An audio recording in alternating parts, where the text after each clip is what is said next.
Hey what's up guys, my name is Kabir. तो guys आज इस वीडियो के अंदर मैं आपको बताने वाला हूँ कि आप लोग कैसे कैमरा फ्लैश को रिमूव कर सकते हो अपनी वीडियो क्लिप्स में से। तो गाइस यहाँ पर मेरे पास एक क्लिप है और इस क्लिप में मैंने फेस को ब्लर कर दिया है जिससे कि कोई प्रॉब्लम क्रिएट ना हो। एक दूसरी क्लिप है, इसमें भी आपको फ्लैश दिख जाएंगे, इसमें भी मैंने फेस को ब्लर कर दिया है। तो मैं आपको इसके अंदर दो मेथड बताने वाला हूँ। जो फर्स्ट मेथड है वो बेसिकली बहुत ज़्यादा पुराना मेथड है और अगर आपको पता होगा तो अच्छी बात, नहीं पता है तो आप इस वीडियो के देखने के बाद सीख जाओगे। तो यहाँ पे भी आपका फ्लैश होता है बेसिकली, जैसे यहाँ पे मुझे फ्लैश दिख रहा है तो मुझे यहाँ से एक फ्रेम बैक जाना है और एक कट लगाना है, ठीक है। उसी तरीके से जहाँ पे फ्लैश है उससे एक फ्रेम आगे जाना है और एक कट लगाना है। और जो मैंने 3 फ्रेम यहाँ पे कट किए हैं बेसिकली, ये टोटल 1 2 3 हो गया, इसको मैं डिलीट कर दूंगा और इस गैप को मैं बेसिकली फिल कर दूंगा। तो इससे क्या होगा कि 3 फ्रेम डिलीट हुए हैं और नॉर्मल आइज इसको पकड़ नहीं पाएगी और हमें वीडियो स्मूथ लगेगी, जैसा कि आपको यहाँ पे दिख रहा होगा। मैंने यहाँ पे 3 फ्रेम डिलीट भी कर दिए लेकिन आपको कुछ खास फ़र्क देखने को नहीं मिल रहा है। तो इस तरीके से भी आप अपनी क्लिप्स में से बेसिकली फ्लैश को रिमूव कर सकते हो। अगर आप 3 से ज़्यादा फ्रेम रिमूव करते हो, 5 6 7 8, मैं आपको सजेस्ट नहीं करूँगा कि आप 5 6 7 8 फ्रेम रिमूव करो। आप मैक्सिमम 4 फ्रेम से ऊपर मत जाओ। अगर जाते हो तो प्रॉब्लम क्रिएट होगी, आपको थोड़ा सा यहाँ पे जर्क वगैरह देखने को मिल जाएगा। अगर आपके साथ सिचुएशन ऐसी है कि आपको 5 फ्रेम से ऊपर भी आपको कट करना पड़ रहा है तो मैं आपको सजेस्ट करूँगा, आपको वीडियो ट्रांजिशन के अंदर एक स्मूथ कट मिलता है, आप इसको भी अप्लाई कर सकते हो उन दोनों के बीच में। जब आप उस फ्रेम को डिलीट कर दो तो क्लिप के बीच में एज अ ट्रांजिशन के रूप में स्मूथ कट को यूज़ कर सकते हो। देन उसके बाद स्मूथ कट पे यहाँ पे क्लिक करोगे तो इनके जो फ्रेम है वो आप मैक्सिमम 2 या 4 भी रख सकते हो। तो इससे क्या होगा कि ये जो क्लिप है उसको स्मूथली बेसिकली जोड़ देता है और कुछ प्रॉब्लम क्रिएट नहीं होती है। तो ये भी टेक्निक आप अप्लाई कर सकते हो, टोटली डिपेंड करता है, लेकिन ये कभी कभी काम करती है स्मूथ कट वाली और कभी कभी काम नहीं करती। अगर ज़्यादा मोशन है तो स्मूथ कट काम नहीं करता है। तो इन सब चीज़ों का भी आपको ध्यान रखना होगा। तो गाइस ये था एक बेसिकली पुराना तरीका कि उतने फ्रेम को डिलीट कर दो और इन दोनों को आपस में जोड़ दो। अब मैं आपको जो बताने वाला हूँ वो है new method. New method DaVinci Resolve के अंदर बहुत ही ज़्यादा ईजी है।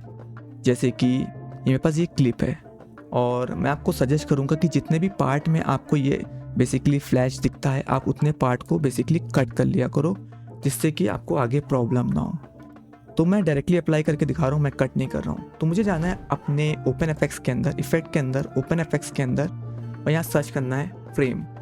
जैसे मैं फ्रेम सर्च करता हूँ तो मुझे यहाँ पे एक इफेक्ट मिलता है DaVinci Resolve का फ्रेम रिप्लेसर। इसे मैं ड्रैग एंड ड्रॉप करके अपने क्लिप पर अप्लाई कर दूंगा। तो मैंने इसे क्लिप पर अप्लाई कर दिया। देन उसके बाद मैं इस क्लिप पर सिलेक्ट करूंगा, इंस्पेक्टर टैब में जाऊंगा और इफेक्ट सेक्शन में जाऊंगा तो मुझे दिखेगा मेरा फ्रेम रिप्लेसर अप्लाई हो चुका है। लेकिन इसे यूज़ कैसे करना है अब मैं उसके बारे में आपको बताने वाला हूँ। तो जहाँ पे भी आपका फ्लैश है बेसिकली, मैं अपने कीबोर्ड के एरो की से आगे जा रहा हूँ फ्रेम बाई फ्रेम, तो यहाँ पर मुझे फ्लैश दिखता है।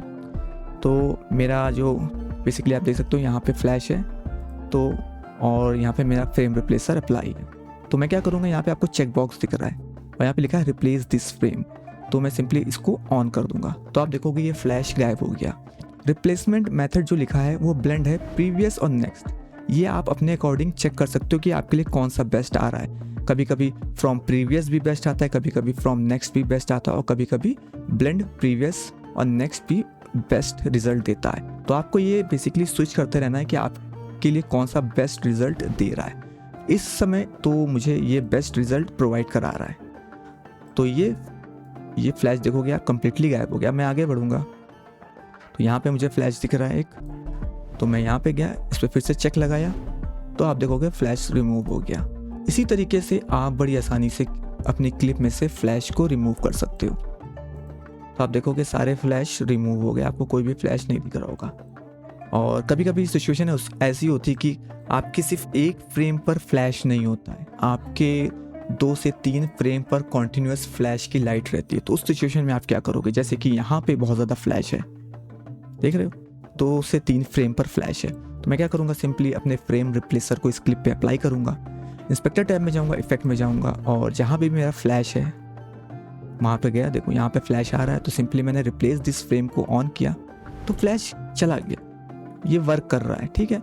देन आगे बढ़ते हैं और मुझे यहाँ पर भी एक फ्लैश दिख रहा है तो सिंपली मैं रिप्लेस दिस फ्रेम करूँगा तो आप देखोगे रिप्लेस दिस फ्रेम करने के बावजूद फ्लैश नहीं गया, एक्स्ट्रा और ज़्यादा लाइट आ गई। तो यहीं पर काम आता है रिप्लेसमेंट मेथड। तो आपको यहाँ पे अपने हिसाब से चूज़ करना पड़ेगा आपके लिए कौन सा बेस्ट है। तो फ्रॉम प्रीवियस मेरे लिए प्रीवियस बेस्ट है, अगर मैं नेक्स्ट लगाऊंगा तब भी मुझे प्रॉब्लम आ रही है, लेकिन फ्रॉम प्रीवियस मेरे लिए बेस्ट है। तो आप देखोगे ये फ्लैश चला गया। अब मैं थोड़ा और आगे बढ़ूंगा तो इसमें और कोई फ्लैश नहीं है, तो ये फ्लैश कम्प्लीटली रिमूव हो गया है।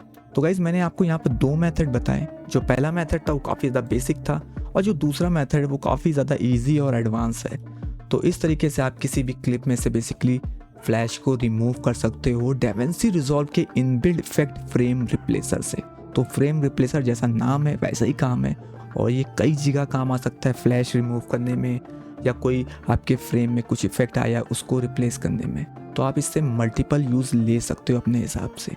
और अगर आपको ये वीडियो गाइस पसंद आई हो तो आप इसे लाइक कर दीजिएगा, और अगर आप मेरे चैनल पर पहली बार आए तो मेरे चैनल को सब्सक्राइब कर लीजिएगा, क्योंकि मैं वीडियो एडिटिंग और रेप्लिकेंट 3D से रिलेटेड वीडियोस लाता रहता हूँ। जब तक के लिए टेक केयर, बाय बाय, जय हिंद।